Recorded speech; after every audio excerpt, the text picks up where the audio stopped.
mengatakan bahwa beliau malu kepada Allah karena beliau tahu, kata beliau, aib diri beliau sehingga beliau merasa tidak pantas. Jadi kerendahan hati ini yang menyebabkan beliau tinggi namanya bukan hanya di dunia tapi tentunya di akhirat.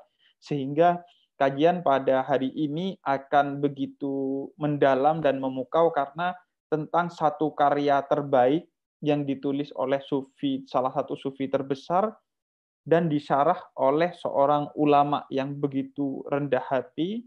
Dan insya Allah kemudian nanti kajiannya akan disampaikan oleh dua guru kita, Kiai Haji Lukman Hakim dan Habib Ahmad Jindan, dan akan juga dari salah satu guru kita juga, Bapak Haidar Bagir nantinya. Jadi saya kira sudah banyak sekali para syarah, syarihin, jadi para musyarih ya. Musyarih Al-Hikam ini dihitung hampir sampai saat ini sudah hampir 60 pensyarah. Setiap abad ada pensyarah, kecuali di abad ada satu abad yang hanya satu syarah saja yang muncul, yaitu syarahnya Ibnu Abbad Ar-Rundi yang sangat populer dengan karya beliau itu Ghaibul Mawahib Al-Aliyah. Jadi itu syarah pertama yang para ulama sufi tidak berani mensyarahi kitab Al-Hikam ini karena saking tawaduknya kepada beliau. Bahkan ada seorang syekh abad ke-9 Hijriah, Syekh Ahmad Zaruk, yang sangat terkenal, kemudian karya-karyanya mensyarahi kitab ini sampai 36 kali. 36 kali ini hilang semua kecuali satu saja yang waktu itu masih ada di tangan beliau, syarah ke-17. Nah, setiap syarahnya itu berbeda-beda. Setiap syarahnya berbeda-beda. Belakangan mulai ditemukan syarah ke-11, syarah ke-15, dan syarah ke-17. Nah, pada saat selesai syarah yang ke-36, beliau mengatakan, saya sudah mensyarahi Al-Hikam ini 36 kali, tetapi rasanya ditolak oleh Allah. Untuk apa? Untuk kembali kepada syarahnya Ibnu Abbad Ar-Rundi. Ini adalah bahasa tawaduk luar biasa dari seorang wali besar, Syekh Ahmad Az-Zaruk, dalam menghormati pendahulunya. Nah ini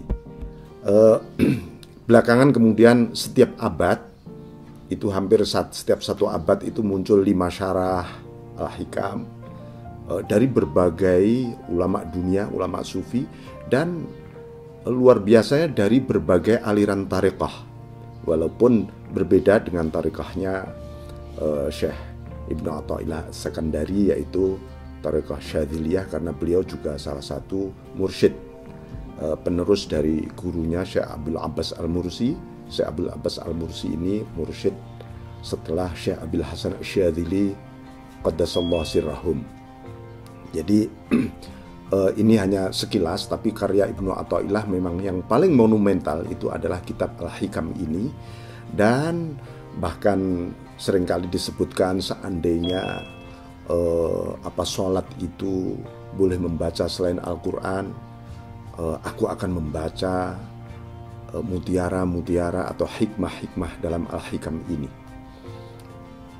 Ini kenapa? Karena setiap kita membaca satu hikmah di Al-Hikam ini, satu hikmah misalnya, saya kutipkan saja misalnya hikmah yang pertama yang berbunyi min alamatil i'timadi 'alal amali nuqsanur raja inda wujudiz zalal. Ini hikmah ini yang artinya tanda-tanda orang-orang yang masih mengandalkan amal, maksudnya belum mengandalkan Allah, itu harapannya, optimismenya kepada Allah itu mulai surut, berkurang ketika dia habis berbuat salah, dosa, atau maksiat. Nah, setiap orang ketika membaca satu hikmah ini hari ini, dia merasakan sesuatu yang berbeda. Berbeda pula ketika hikmah ini dibaca besok atau dibaca di tempat yang berbeda. Ini satu kitab yang sangat misterius, yang hampir-hampir menyimpulkan kitab-kitab tasawuf pendahulunya, seperti karya-karya besar Syekh Muhyiddin Ibnu Arabi misalnya. Beliau juga memberi satu catatan khusus kitab-kitabnya Ibnu Arabi dan mengarang satu kitab khusus yang judul tipis sekali kitab beliau. Saya lupa itu judulnya. Ada satu kitab ini kitabnya judulnya Kitabu Hatikil Askar fi Ilmil Asrar. Ini karya beliau tentang Maratibul Wujud Ibnu Arabi. Nah, di depan saya juga ada beberapa syarah kitab Al-Hikam. Kira-kira ada 12 syarah Al-Hikam, termasuk syarahnya Ramadan Al-Buti yang sudah ditranslate ke Indonesia. Ini ada 8, sebenarnya ada 4 jilid. Mungkin baru 1 jilid yang ditranslate ini. Semoga jilid-jilid berikutnya juga diterbit dan diterbitkan oleh Iman ini. Kita berharap karena syarahnya Syekh Ramadan Al-Buti ini lebih terurai, lebih sedikit kekinian, karena beliau juga membahas dari berbagai segi. Dan yang semula sebenarnya itu adalah ceramah-ceramah beliau dibukukan direkam, dibukukan, kemudian dilanjutkan dengan beliau menulis sendiri. Nah, ini kisah dari buku yang ditranslate oleh buku yang ditranslate oleh Iman, yaitu Hikam atau Iyahnya, syarahnya ini Muhammad Said Ramadan Al-Buti Asy-Syahid. Baik, kitab Al-Hikam ini sebenarnya mengandung beberapa ada satu istilahnya tertib atau munasabah. Tertib munasabah itu kronologis yang luar biasa. Sepintas ini kalau kita membaca Al-Hikam ini kayaknya seperti hikmah-hikmah yang berdiri sendiri, terpenggal lalu dikumpulkan begitu. Padahal tidak. Beliau, para ulama sufi itu ketika menulis kitab tasawuf itu mungkin berbeda dengan kita. Kalau kita membuat judulnya, sistematikanya seperti apa, nanti uraiannya kemana, kesimpulannya seperti apa. Tapi kalau para ulama sufi itu sebagaimana Ibnu Athaillah katakan, tasbiqu anwaruhum aqwalahum wa haitsu sharat tanwir wa shalat ta'bir. Jadi hikmah-hikmah nur para sufi itu mendahului kata-katanya. Kalau para ulama, saya membedakan ini, kalau para ulama saja kata-katanya mendahului nurnya. Wacana, filosofi, baru dicari intisari, ruh daripada kata ini. Tapi para sufi, itu nurnya mendahului wacananya. Bayangkan. Makanya tidak sembarangan kemudian orang mensyarah Al-Hikam. Kalau tidak biidznillah, rasanya kita nggak berani. Gitu ya. Jadi ini memang unik. Saya kira juga sejumlah kitab tasawuf. Kenapa misalnya Ihya Ulumuddin begitu mengabadi? Itu karena cahaya melampaui wacana-wacana Al-Ghazali, sehingga barokahnya, nurnya melimpah luar biasa ke seluruh umat. Nah, tentu tidak ada kepentingan sama sekali di situ kecuali kepentingan tanwir, kemudian ta'bir minat tanwir, minan nur. Makanya Ibnu Athaillah menyebutkan waridat al-ilahiyah, anugerah-anugerah ilahi itu begitu banyak, akan menimbulkan amaliyah yang banyak. Kenapa amal kita kok banyak banget, mulai bangun tidur sampai tidur lagi, jenis-jenisnya banyak? Karena Allah melimpahkan banyak anugerah. Maka di dalam memahami Al-Hikam, antara lain, kita harus melihat hakikat mendahului syariat. Jadi isi itu pasti mendahului kulit, gitu.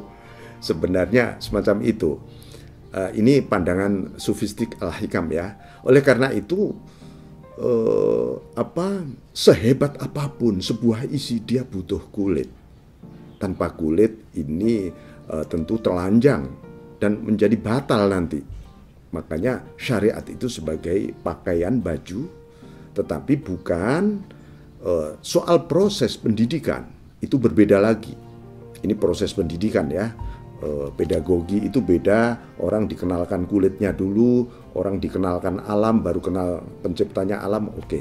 Tetapi untuk dimensi tasawuf, isi dulu, roh dulu, baru jasad. Ini karena itu kalau orang lagi sholat, misalnya menurut dimensi Al-Hikam ini, maka sampai Rasulullah SAW menyebutkan waju'ilat qurratu aini fi shalah, dan dijadikan sejuknya mata hatiku di dalam sholat. Satu kebahagiaan luar biasa di dalam sholat ini. Kenapa? Karena apa? Tasbiku anwaruhu sholatuh. Cahaya-cahaya Allah mendahului sholatnya Kanjeng Nabi. Ini yang menumbuhkan satu pandangan luar biasa, sehingga bagaimana orang tidak bahagia ketika sholat. Maka sampai Allah mengkritik orang-orang yang malas sholat, ya, yang digolongkan kepada perilaku orang-orang munafikin. Wa idza qamu ila sholati qamu kusala. Kalau menegakkan sholat mereka ini aras-arasen, males banget. Ini ada nifak di dalam diri kita berarti. Maka dengan memandang Allah lebih dulu baru makhluk di dalam seluruh perilaku, ini yang diungkap Al-Hikam. Karena itu setiap hikmah, setiap satu hikmah dalam Al-Hikam itu bisa ditinjau dari dimensi hakikat dan dimensi syariat. Jadi misalnya saja tadi yang saya sebutkan min alamatil i'timad alal a'mal, ini adalah syariah. Nuqsanur raja inda wujudi zalah, itu hakikat sebenarnya. Kenapa? Orang-orang hakikat, orang-orang yang ada di dimensi hakikat, ketika dia habis berbuat salah misalnya, apakah disengaja atau tidak, dia tidak pernah pesimis terhadap rahmatnya Allah. Kenapa?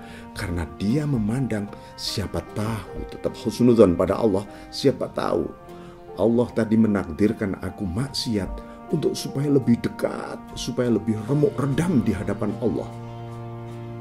Nah ini, maka harus selalu ditinjau dari dua hal ini.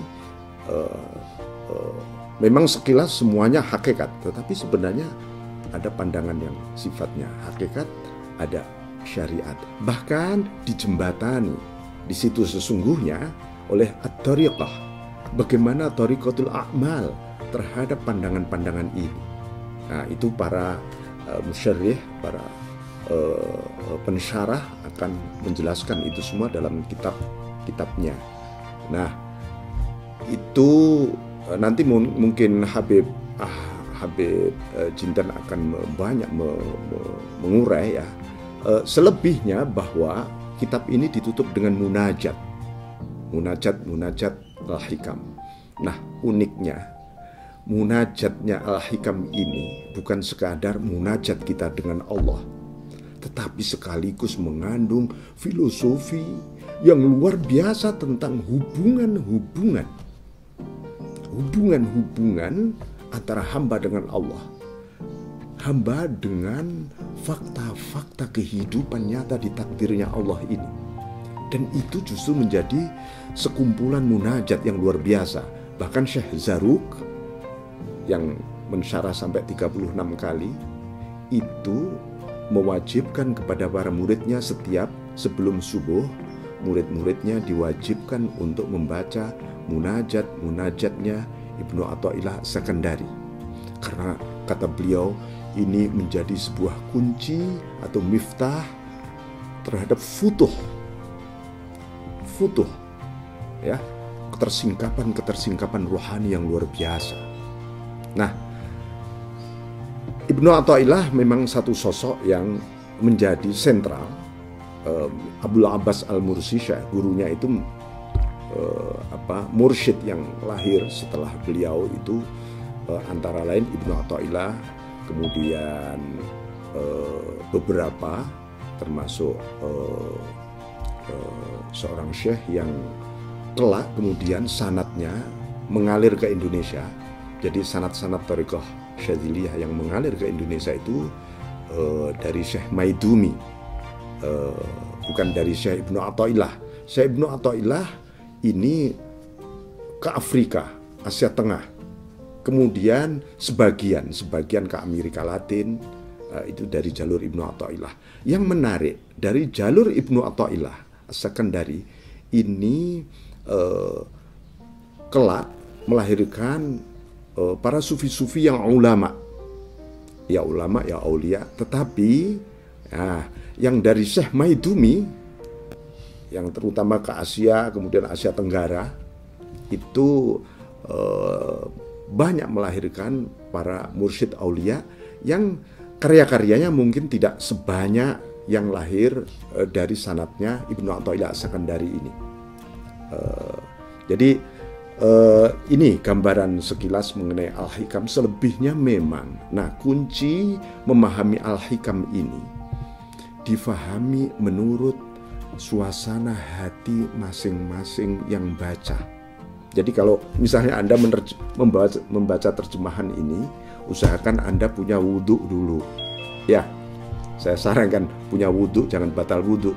Punya wudhu, kemudian hadiah Fatihah ke Rasulullah SAW, hadiah Fatihah kepada Ibnu Athaillah As-Sakandari, hadiah Fatihah kepada pensyarahnya misalnya ini Syekh Ramadan Al-Buti. Bacalah hikmah-hikmah Al-Hikam ini dengan penjelasannya sembari hati Anda tetap berzikir Allah. Nanti akan dibuka sendiri oleh Allah. Ya. Mungkin hari ini Anda membaca halaman yang sama, satu halaman, besok membaca halaman yang sama, akan berbeda lagi. Nah, ini salah satu maziyah ya, karomahnya Ibnu Athaillah As-Sakandari yang luar biasa, yang selantiasa hidup sepanjang zaman.